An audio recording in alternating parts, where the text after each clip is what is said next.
This again. Okay. Where did you come from?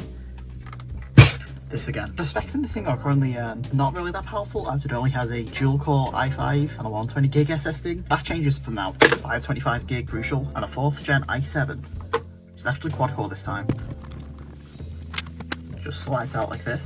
Just put a bit of force into it and it'll come out. We need my big screwdriver again.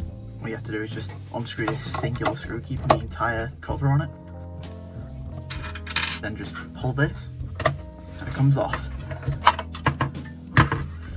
So the processor is here, the RAM is under the SSD, and the SSD is obviously right here. So I'd say I'm just going to start by removing the SSD first. And it'll just slide out like this. Then just lift up. So the first thing I'll be doing is upgrading the processor, which is right here. You have to undo a few screws to get to it. So the fan has to come off first. That has 3 screws, one right here, one here, and one in the corner here. And you should be able to just lift it away. I'll just put it to the side here. So there's the chipset and the heatsink. I have to go to my big screwdriver again to get these screws out. The screws actually have springs on them, so they won't fall out and you lose them, which I'd say is pretty good. I'm pretty sure they're also used for making the temperatures better by increasing the pressure on the processor, so also go and plug the speaker first. And here's the heatsink. I have repasted this before to why thermal paste doesn't look about 50 years old. But first I'm just going to clean all the thermal paste off of this. That should work.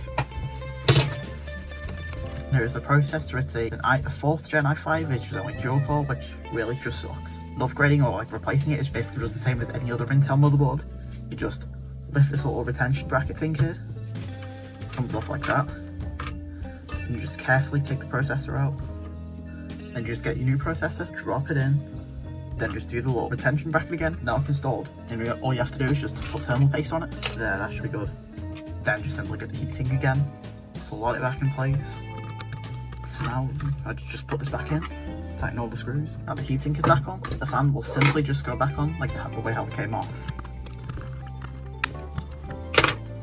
Now the processor upgrade is complete. It's now just the SSD, which is really easy as well. You just simply just unscrew the old one, put the new one on.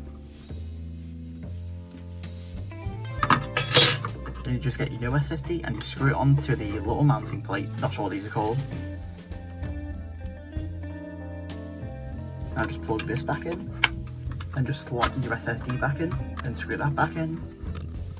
Now all the internal stuff, it should be done. All I've got to do now is just put this back on and then install Windows to the SSD again. Just slide it back into the disk drive thing. Right, put it in upside down. Okay, so now actually properly slide it into the disk drive.